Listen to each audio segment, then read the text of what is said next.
Chers amis, bonjour. Nous sommes au vendredi de la 5e semaine de Pâques. Notre méditation porte sur l'extrait de l'Évangile selon Saint Jean, au chapitre 15, versets 12 à 17. L'amour du prochain. On n'en dira jamais assez. Dieu est amour. Celui qui demeure dans l'amour demeure en Dieu et Dieu demeure en lui. C'est à cette source que le disciple de Jésus puise l'énergie nécessaire pour s'aimer soi-même, aimer le prochain et en particulier les ennemis.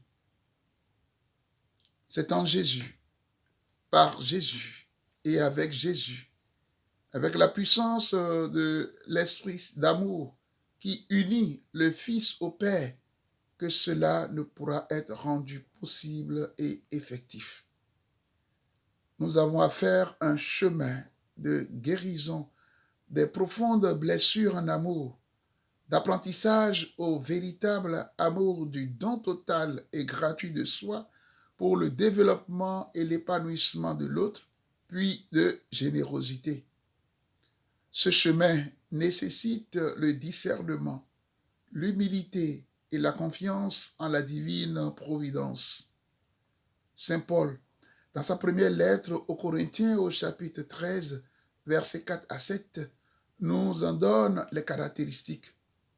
Il nous rappelle que la charité est longanime, la charité est serviable, elle n'est pas envieuse, la charité ne fanfaronne pas, ne se gonfle pas, elle ne fait rien d'inconvenant, ne cherche pas son intérêt, ne s'irrite pas, ne tient pas compte du mal.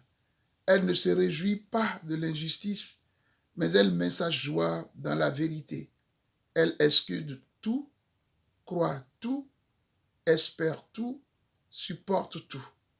Comme l'a dit sainte Thérèse de l'Enfant Jésus, aimer, c'est tout donner et se donner soi-même. C'est servir humblement les autres, leur laver les pieds, mettre leurs intérêts et leur bonheur avant les nôtres. Autrement dit, c'est accepter les difficultés, les dangers et même la mort pour qu'ils puissent vivre et grandir dans l'amour. Tel est le fruit de communion, d'amour avec Jésus et les autres que nous sommes invités à porter et à transmettre. Notre témoignage de vie d'amour révèle aux autres qu'ils sont aussi créés à l'image et à la ressemblance de Dieu. Donc, aimer gratuitement de Jésus, notre ami fidèle et tendre. Dans cette amitié, à travers un don total de soi, Jésus partage avec nous tout ce qu'il a reçu du Père pour nous apprendre à faire de même. Où en sommes-nous? Daigne le Seigneur lui-même nous apprendre à aimer véritablement. Amen. Alléluia.